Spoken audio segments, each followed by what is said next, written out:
Got it. Buffs Nation, what is going on, everybody? Hope you're having a wonderful Friday, early start to your weekend. Hey, we already got Cam Duncan in here. Y'all be sure to hit that like. Let me know in the comments what your thoughts are as we start discussing some college football stuff with Truck and Chubby. How are you doing today, man? I'm all right, man. How y'all doing? How you doing? I'm good. I'm doing great.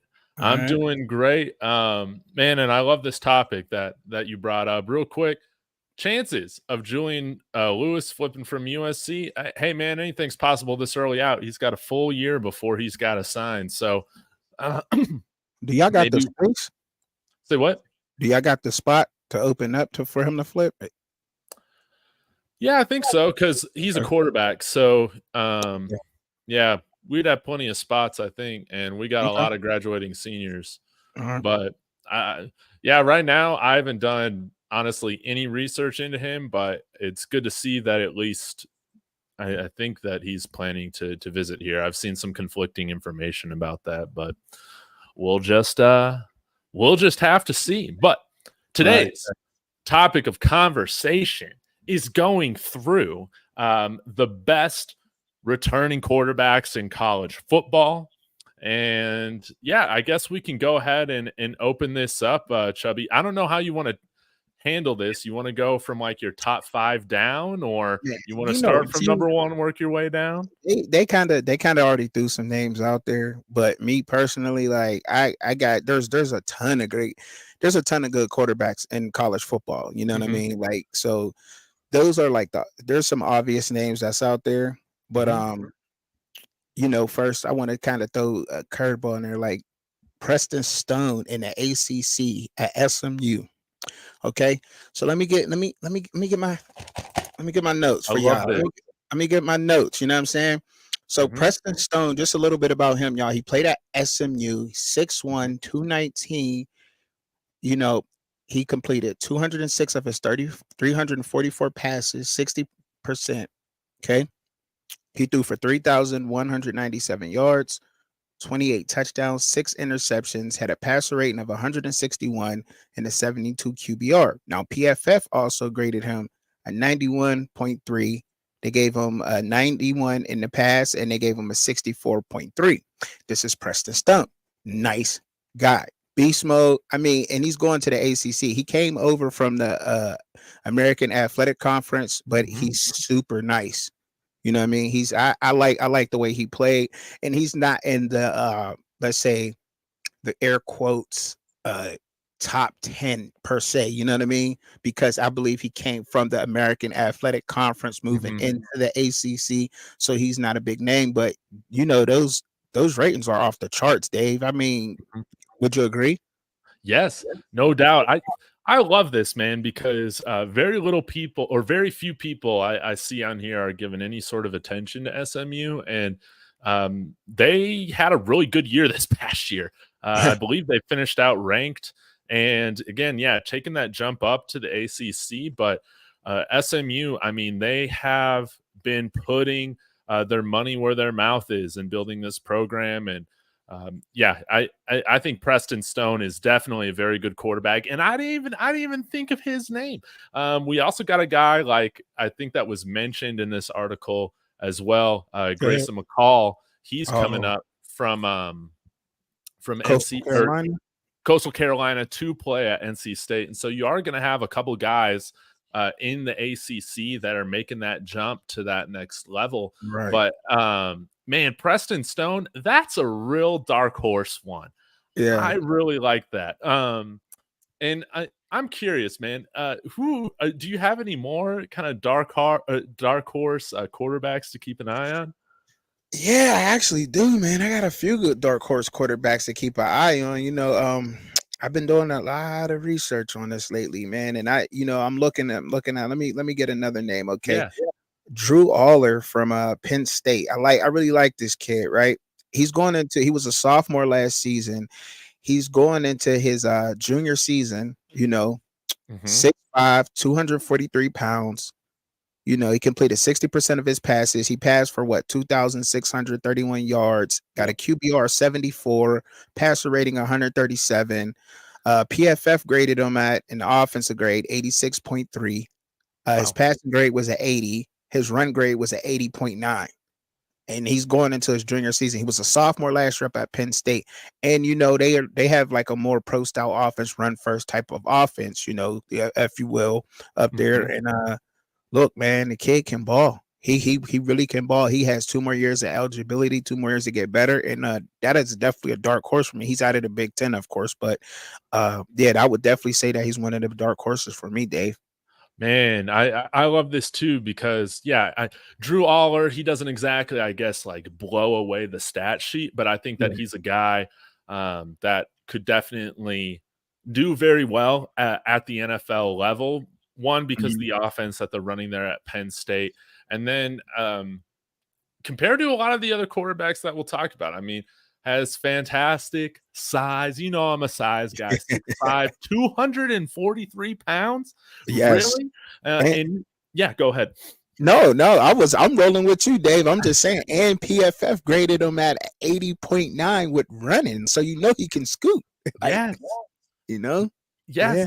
And I think you do see this happen a lot. He was a guy that, again, played a little bit his freshman year, full-time starter his true sophomore year, and you usually do see that jump from that second year to that third year. And Drew Aller could definitely take that step. I think that some Penn State fans can get frustrated with him because I think kind of similar to JJ McCarthy, maybe with some Michigan fans or whatever, it's like maybe you would want the offense to play through him a little bit more, maybe has shown some inconsistencies, but man, I really do think that it's very possible that you see him take a nice jump because that's what happens. That's what happens after you play the college game for a little bit. We talked about that a little bit about that last week of just being comfortable, being with the same coaching staff, having continuity, all that. It can translate to making those jumps. Absolutely. I like what Nick. Hey, what's up, Nick Braxton? What's going on, man? Hey, I like that list too that you're throwing up there too, Nick. I like that. I like that, man. However, we was just throwing some dark horse names out there, some names that may be not popular in the public real quick. Just some dark horses we was throwing out there real quick before we actually got into the actual list. We know what Shedeur is going to do for sure. We know what Carson Beck's going to do. We know what Cam Ward's going to do. We know what Quinn Ewers is going to do. You know what I mean? We're kind of throwing out some dark horse names of other guys that may be under the radar in their conferences. You know what I'm saying? Because, but I would definitely have to agree with that, though. Like, Shedeur, yeah, of course, Shedeur would be number one, just based upon him being the most sacked quarterback, his stats, where he was at, and you have to take that into account. However, you can argue about Cam Ward, too, though, can't you? Could you argue Cam Ward? Because he was the second most sacked quarterback, Yeah, no doubt. I know this is a little bit of a pivot, but I would love to talk about Cam Ward a little bit because let's do that. Like I'm thrilled to see him, actually coming back and transferring to a big time program. I think Miami, of course, they have that notoriety, they have that attention, they have the fan base, but they're kind of a team that has, not lived up to expectation the last couple of years under Mario Cristobal. And I feel like, Cam Ward coming out to Miami, that definitely gives them, I actually don't think he's on this SI article. So I'll go ahead and pull up his stats here on this ESPN, but I would hope that he really takes a step. Oh, come on, man. In the right direction. Why are they giving me hockey players? I'll let you take care of it as I bring this up. Cam Ward, y'all, he threw for 323 passes. He completed 323 of his 485 passes, 67 completion percentage. Mm-hmm. He threw for 3,735 yards, 25 touchdowns, 7 interceptions, had a passer rating of 145 and a QBR of 65. And PFF graded him with an offense at 80.7, his pass at 78.1, and his run grade at 69.7. All right. That's Cam Ward, what I just gave to y'all just there. Like you said, Cam Ward, I definitely seen him play a lot better than that run grade on Yeah. PFF. Would you agree with that? The 69.7 they're giving him? Yeah, I mean, he's a guy that I think has great escapability. I think Right. that one of his strengths now is like kind of, yeah, when things break down, Mhm. his playmaking ability when that happens is, one of the best in college football. And now that he's surrounded by some better talent in Miami, in an ACC, in my opinion, that I don't know if there's a Florida State was the big time favorite coming in this year. I mean, Mhm. I really don't know if you can expect them to just be as dominant as they were throughout the entire regular season this Mhm. past year, especially with a new quarterback coming in. But yeah, man, I would not be surprised if Cameron Ward, puts up these numbers or exceeds these numbers in terms of his total offense. Going for over 4,000 yards. I think he has Right. great arm talent. I think one of the reasons he returned was probably because he said this, his draft grade wasn't as high as he was hoping. And I think he is a little bit raw when it comes to, um, you know, running the more kind of on script types of plays, his Right. decision making, all Mhm. of that. I think Miami gives him the chance to put it all together. But man, this is a big year for Mario Cristobal as well. For You sure. can't have the excuse of we didn't have the quarterback to get it done. You do now in Cam Ward. Absolutely. Absolutely. 100%. Absolutely. I agree with everything you said, Dave. And him being down there is a huge thing. Like you said, it's huge. And I agree with everything you said. But I see some of the comments wanting to know. I seen somebody talk about Jackson Dart. Um, Nicholas Brackton said Jackson Dart has major inconsistencies in his game. Like, you know what? I don't see I don't see that in Jackson Dart's game. But look, maybe I didn't watch him enough this year. Maybe I didn't pay attention to that enough. But I think a lot of these so-called, I will say this, a lot of these top so-called quarterbacks that's out there right now that they're spoon feeding the public and putting in his face. I don't think a lot of them guys can outplay some guys who aren't up there. Like, let me name another guy that's a dark horse. Hayes King for Georgia Tech. Yes, he threw a lot of picks. We could grade that. I'll agree with that. He threw some picks, but he's young. He'll bounce back from that kind of year. Now, let me get up into a little bit of his stats for you. You hear Yeah, me? Hayes King, it is Dave.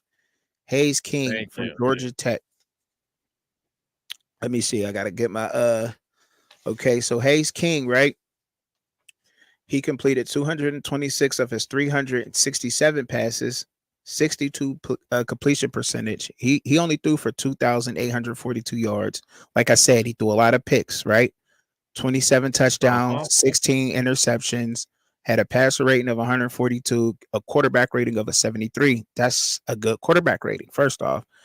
PFF graded him at offensive grade 80.3. His passing was a 71, and his run was an 81.5. And we know how Georgia Tech likes to run their offenses. However, he was a sophomore. He was a sophomore, still learning, bumps and bruises. I think that when you look, I see these are kind of guys that I'm paying attention to a little bit more because like with Dark Horse far as that, because these are guys that's coming up on the rise. They got 2 more years. He did this Mhm. in the ACC as a sophomore. Just imagine what he's going to do in his junior and senior season. He has 2 more seasons. He may not even finish at Georgia Tech. And I'm sure that other colleges probably were interested in him, you know what I mean? Because he shows a lot of potential. Now, when you said Jackson Dart, the question about Jackson Dart, I can't speak on his inconsistencies or not. I'm not going to lie and sit here and say that I watched a bunch of Jackson Dart and seen him play, but what I do know is that they only lost 2 games. So Yeah. I wouldn't say major inconsistencies. You know what I'm saying? I couldn't say that because they only lost 2 games in the regular season and they won a bowl game. So um, he got to be doing something right. you know what I Yeah. mean? Got to And be doing something right. I mean, and how many interceptions did Jackson Dart throw? He only threw like 5 interceptions out of like 23 touchdowns.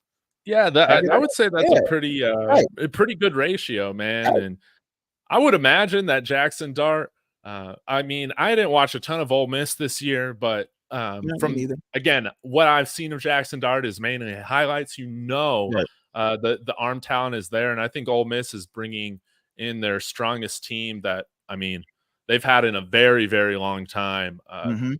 for this 2024 season. And so, I mean, I would not be surprised if you see somebody like Jackson Dart there as a Heisman finalist, because I kind of feel like the SEC is a little bit more wide open right now, with Alabama going through a little bit For more of a sure. transition. For sure. Mhm.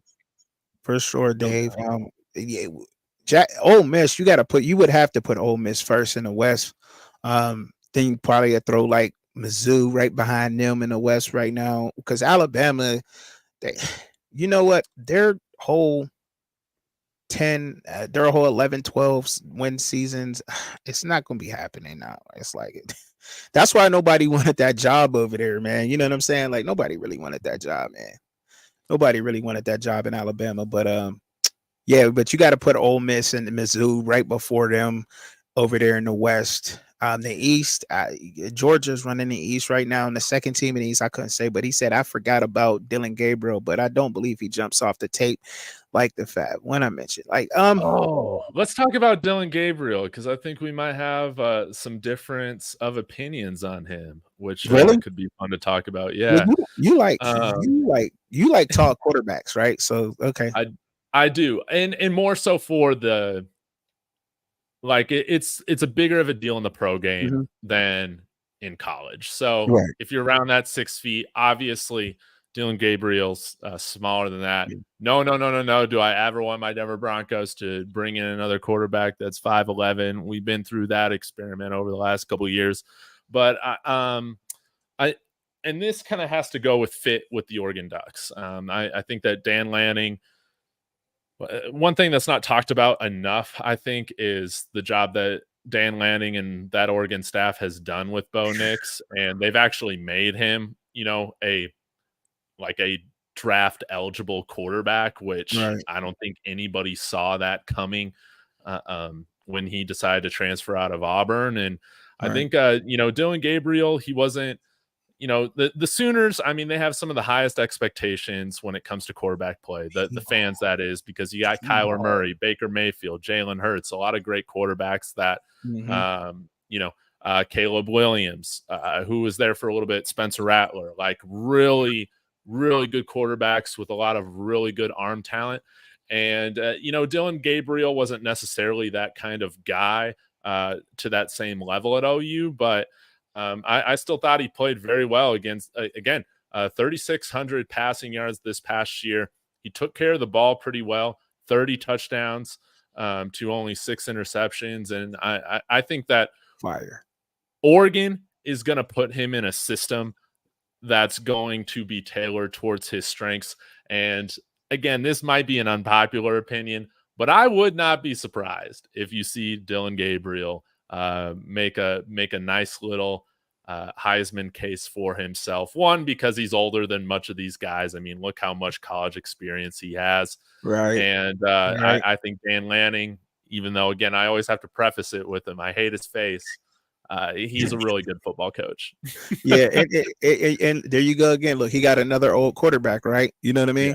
Yeah. But you know, I really like what Oregon did as far as grabbing two good quarterbacks. He grabbed Dante Moore from UCLA to play behind Dylan Gabriel. There's no excuse for Oregon not to get it done this year, right? Yes. And Dylan Gabriel, I really like the way he played. First of all, because I'm a shorter guy, he's a shorter guy. He came in, he plays tough. He's just a baller. You know what I mean? He's just a baller.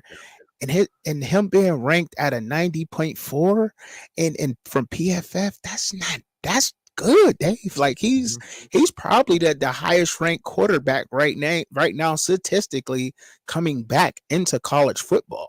Like Dylan Gabriel, like is probably statistically, like no bull, like he has it right now, over everybody. You know what I mean? Like I'm talking Jackson Dart, Mhm. Carson Beck. Right now, he's a little bit over those guys. You know what I'm saying? As far as statistics go, but when you're watching him, yeah, you see some of the inconsistencies in his arm. But look, I really like his game, and I like what Oregon did up there and going to the Big Ten, grabbing Dante Moore to sit behind Yeah. Dylan Gabriel. And to learn from him. And then, they got they'll have a run coming right up. And if he goes down, like, we never really want to see that happen to anybody get hurt. But if he was happen to go down, then they do got Dante Moore to step up and finish it off. So I like that. Yeah, that's a great point about Dante Moore. I totally forgot about that. And I know that he was originally committed to go to Oregon, then flipped to UCLA. But I think with kind of how Chip Kelly handled him last year, kind of putting him in there, then yanking him, then putting him in there and yanking him, and kind of going through this 3-horse quarterback carousel out in UCLA, I think it would just be good for him to have some time, like you said, to sit behind Dillon Gabriel, but also really push him. Really push him. You got a guy that can do that. And again, right now, when you resurrect somebody's pro prospects like Bo Nix, that is that is impressive stuff. And so I'm going to continue to give the benefit of the doubt for Oregon quarterbacks that are coming into play for Dan Lanning. So I think that's great. I wanted to get your thoughts too. I guess kind of at the end, I'll rank like my top 5 or something like that. But okay, what are your thoughts right now on Jalen Milroe? He's kind of a pretty. I think Jalen Milroe. Yeah.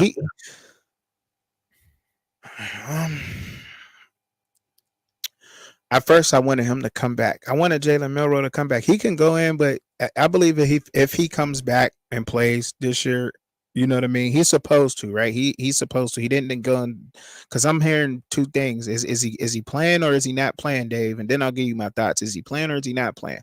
Right now, he has not entered that transfer portal, and they haven't brought any other quarterbacks in. So right now, I would say he's playing. He's the guy as of right now. What about Jalen Milroe? Is good enough to get the job done in Alabama. And if he comes back this year, most definitely he deserves to be amongst the top 10 quarterbacks. I wouldn't have him all the way up there like number 5. Me personally, I wouldn't, you know what I mean? But he has to work on his passing, obviously. We know he can run. We know he can run. That's what we know he can do. He has to work on making the throws, patience in the pocket, understanding and reading defenses a little bit better, because when he was under pressure with Michigan, he just lost it. He was seeing doubles, and seeing ghosts on the field, and you can tell by watching that game, and he knows he needs to work on those things. And as long as he works on those things, I believe he has a good upside. But right now, I'm really not that high on him. But I do know he can run, and he can, just put it this way. Let me make this simpler. Put it this way: against Ole Miss, Texas A&M, Mizzou, he ain't beating them. You know what I mean? Against some lower competition, he'll get over. But he got some room to grow and to get better. If that just makes it simpler and easy, because sometimes I get the going. So, what I mean? Yeah, I don't know right now if I'm expecting, Jalen Milroe to put himself in that Heisman list right now.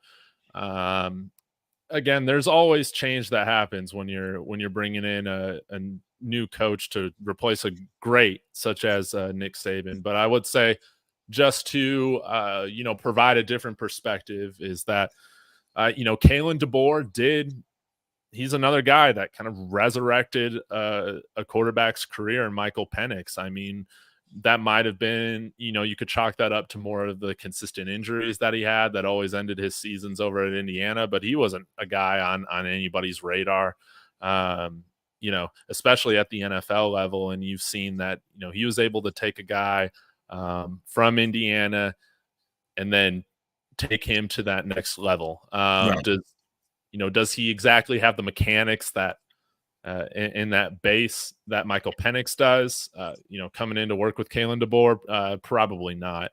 But I would say I wouldn't be surprised if you see him, exceed a lot of people's expectations, just because of if he has that good synergy with Kalen DeBoer. You could really see him take a step. But right now, I don't think I'm going to bet on it. Yeah, right, exactly. I can't believe that. You know what? And what I meant by him struggling with Michigan, and I should have broke that down. I got to remember, I'm still a noob with this, so I got to remember to start breaking down my words sometimes. Okay, so he just didn't show poise against Michigan. He knew he was going to be under pressure. He didn't show the poise and the right decision making that he needed against Michigan. If that makes it clear to the audience out there, okay, like, and that's what you want to see, like how Shedeur did. Shedeur got knocked down plenty of times and he got back up, and I think that's why they knew he wasn't coming out this year, but still he was on some people's big boards because of the fact how just relentless he was getting up and the way his decision making was and stepping up in the pocket, and it didn't stop. And you don't see that a lot in college quarterbacks. And that's what you're really looking for in a guy like that against that level of competition. Okay. All right. So what's the next one here? What you got? Milroe versus. He said Milroe is Vince Young. Yeah. Nick Braxton likes that too. That's funny. So, like, I want to ask you, David, how you think, Dave, that DJ Uiagalelei is gonna do in Florida State? Like, honestly, how do you think he's gonna perform out there? It's a great question, man. I don't think he's a special quarterback. I got to see him in person here when the Beavers came to town to play the Buffs, and did he have some good plays against the Buffs? Yeah, sure, but that other quarterback, Childs, I believe was his last name, transferred out to Michigan State. Aiden Childs or Childs? Yeah, Childs. I don't know. But he had the bigger plays against us, the touchdown runs, the touchdown throws.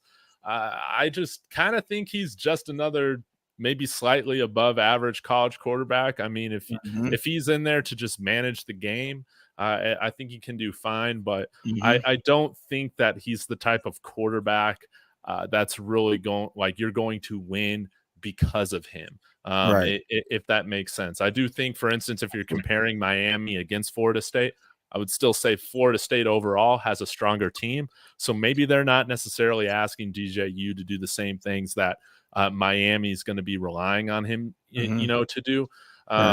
But at the end of the day, I don't think that he's a quarterback that really, changes outcomes or elevates, I guess, guys around him, elevates talent around him. That's kind of how I feel about him. So he's definitely left out of my group for what I'd consider like the most exciting quarterbacks coming back for 24. I'm excited. What about you? I agree.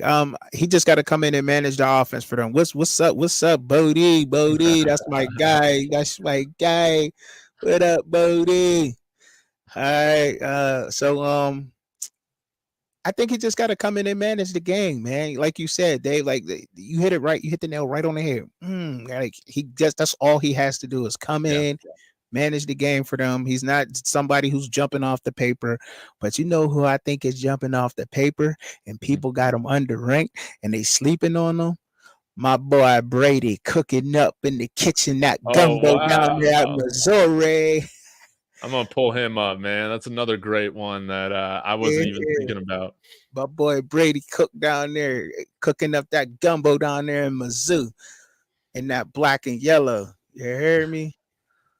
I love it, man. Yeah, phenomenal year. Yeah. Threw for 3,317 yards, 21 touchdowns, only 6 picks. Had a QBR 77. I can't remember his PFF grade. It was Brady Cook. He had an 84.4 total offense. Got his pass ranked at an 80. Got his run at a 73.8. And look, and that run game worked too. Let's not forget Cody Schrader. Cody Schrader was going off. He was toting that rock. And that's what Brady Cook's game, but for throwing for 3,000 yards, like you can't say that I was all because of Cody. But look, Brady Cook is a beast. He's a beast, and he's definitely in my top 5, man. You said we only had about a half an hour. I know you got to get back to work, You want me to drop my top 5? Drop your top 5, and then I'll give you my top 5, man. You want me to go first? You cheating. He's cheating.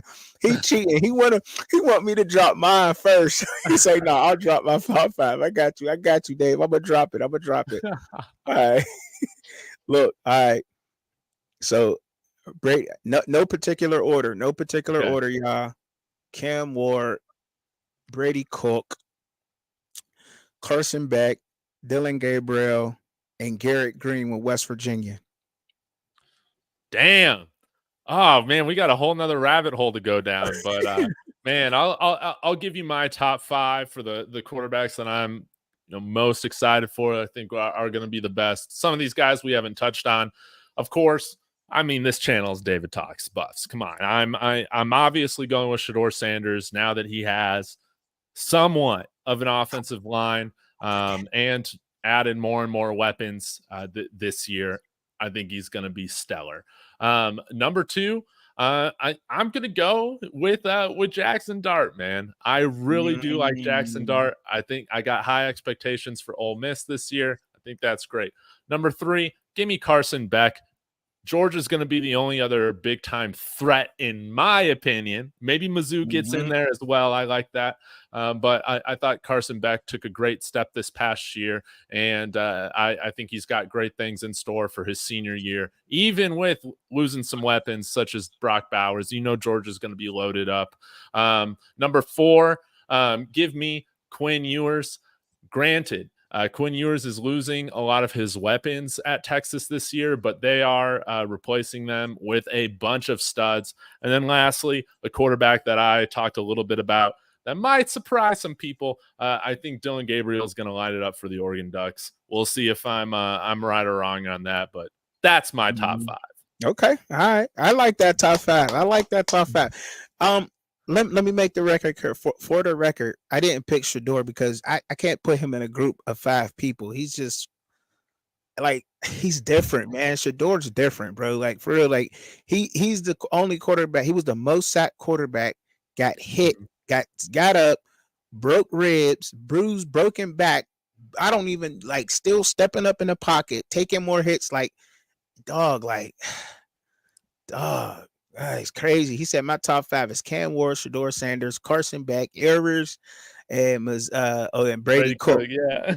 Brady Cook. Brady Cook is a dog, man. I'm telling you, man. Brady Cook, man, he different, man. He different. Brady Cook different, man. Oh man, but look, I had fun kicking it with y'all, man. You know what I'm saying? My man got to get back to work. I got to get back to pumping out these videos. I got my live show tomorrow at 6:30 p.m. Eastern Standard Time. That's 5:30 p.m. for you on a Central, 4:30 p.m. if you in Mountain Time, and 3:30 p.m. if you on a Pacific Coast. Come check me out. Subscribe to my channel. I appreciate y'all, man, kicking it with me and David, man. Man, I love it. Yeah, y'all go subscribe to Truck and Chubby for sure. Sports with Truck and Chubby. And man, hopefully, Chubby, next week when we get together and chat, hopefully we can discuss who this defensive coordinator is at CU. I mean, it's got to happen eventually, right? It has to happen eventually. How do you feel about that, man? Because I like right before we went on, I was just about to watch your vid, man. And how you feel about that? Honestly, I'll just summarize it this way, man. When Coach Prime decided to come here and coach the Buffs, in December 2022, or maybe it was late November, I can't exactly remember. I just knew that how this thing continued to go, it was going to be unconventional, man. Mm-hmm. So, yes, is it weird? Do I have a slight level of concern? Sure. But my level of concern, if it was just kind of your standard cardboard cut, college football coach, if they haven't made that hire at this point, yeah, I'd be a little bit more concerned. But Coach Prime, he's going to, walk to the beat of his own drum. Things are going to be done unconventionally. This isn't the only thing that's been done unconventional. And so, man, I'm just along for the ride. I'm not stressing too hard. We'll see who the hire is, and then I'll have more of an opinion on if I should have been concerned or not. Just real quick. I mean, history has shown us that when things like this go on with staff around college football, and I'm not, this just history showing us throughout college football. it takes time for him to come in because now he has to coach coaches, players. Then he has to coach the coaches to teach the coaches the schemes that he's running with the players. So they got to learn that. So it's a lot that goes into this. So you know what I mean? I believe with all my heart, y'all, the future for Colorado is super bright. It's just taking time and it's going to build up and it's going to build up. And once it gets there, it's never going to stop. And I just hope that Coach Sanders, Coach Prime stays with you guys in Boulder and continues to build this dynasty for years and years and years to come because it's going to happen. Couldn't have said it better, man. That is my hope as well. And yeah, hopefully we'll take another step in the right direction, seeing whoever this hire is. It's got to happen soon. So, Chubby, man, appreciate you guys as always. Hey, big shout outs to Nicholas Braxton, Bodie, Out of My Mind. We had some other people in here, Cam Duncan, Ed Virtus. Appreciate you guys. Dwayne Bryant. This was fantastic. I'll be back tomorrow as always. Sko Buffs. Deuce.